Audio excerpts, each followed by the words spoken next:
Ladies and gentlemen, my name is Keith, and welcome to my view from the 40, or perhaps more accurately, the view from my couch, because that's where I watched tonight's game.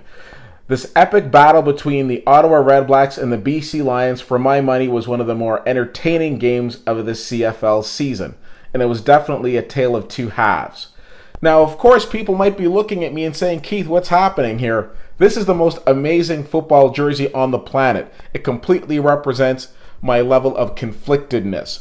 On the one hand, you've got the BC Lions, the team that I've cheered for since I was a little boy. And of course, on this side, you've got the Ottawa REDBLACKS, the home team that I support, season ticket holder, and all of that. I love when these teams play, and I love seeing them win. It just tears me apart when they play each other. Now, of course, this was the Keith Whittier Conflict Bowl West Coast edition.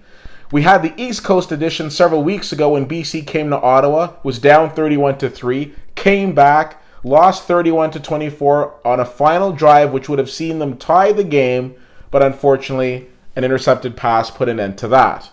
Coming into BC is never an easy task for any Eastern team. Of course, it was a little easier for Ottawa, the fact that the game was played at 4 o'clock BC time. But of course, the big question mark was, how would Trevor Harris fare? Coming off of his shoulder injury, a lot of people felt, okay, he's coming back a little soon. We'll get to it a little later, but rest assured, the shoulder is fine. Now, BC started off really hot. Jonathan Jennings led the BC Lions offense to a lead of 25-6. 25-6, which would make you think, okay, done. BC's back in the playoff hunt and everything's going to be okay for the BC Lions. Oh, nay, nay. Because the Ottawa REDBLACKS proved once again that no lead is safe in this CFL.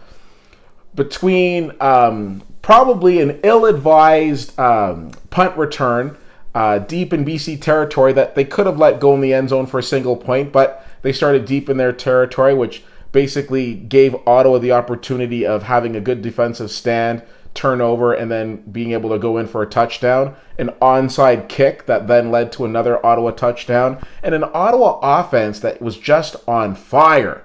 Very impressive.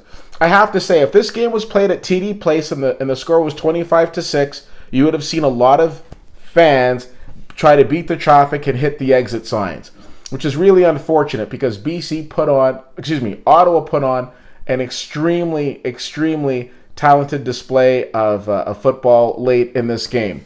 So I look at this game from two different perspectives. Let's start with the BC perspective. Their playoff hopes are pretty much done, if not on extreme life support.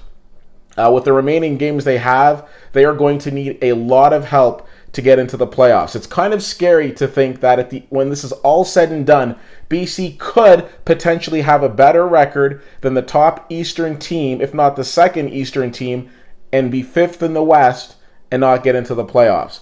I love BC to death. They have absolutely nobody to blame but themselves. They should have won this game. You don't have a 25-6 lead that late in the game and blow it. So it's unfortunate. I don't take any happiness in it. I wanted to see BC in the playoffs, but it definitely doesn't look like it's going to happen. You need to play the full game. I want to send a shout out to Solomon Elamimian, though. 13 tackles tonight, well over 100 tackles for the season. If he's not nominated for Defensive Player, if not MOP for the year, I will be completely shocked. On the other hand, the Ottawa REDBLACKS coming into this game, knowing that Hamilton had just won their game and Toronto had lost theirs, knew that their fate is pretty much in their hands. Ottawa delivered. That didn't look strong, but at the end of the day, no one goes to the record books and says, okay, what was the score at halftime? No, what was the final score? And the final score was Ottawa hung on for the win. It was close in the end, and this whole thing the whole BC loss doesn't rest on one or two players. Collectively as a team, they needed to be better, and unfortunately today they weren't, but Ottawa was. Coming into this game, I didn't know if Ottawa would win in BC, let alone go to Saskatchewan next Friday and win. My opinion has changed because Ottawa didn't look like the team that's been sputtering of late. They looked like a very, very solid team. So the ending of this season is going to be very interesting. I can't wait to see what happens. Ottawa is still not out of the woods yet. They need to get those wins with Saskatchewan and Hamilton. Hamilton has, I believe it's 4 games left, whereas Ottawa has 2. So Ottawa definitely needs to run the table. We'll see what happens. What did you think of tonight's game? Definitely had a playoff atmosphere. Didn't disappoint from an entertainment standpoint, and once again shows why the CFL is the game to watch. Let me know what you think or what you thought of this game. I thought it was fantastic. I was very conflicted, very torn, very sad, but very happy. So let me know what you think. CFL_fan on Twitter, Facebook.com/WhittyWhittier and WhittyWhittier.com. Thank you so much for checking this out. My name is Keith, and that's my view from the 40.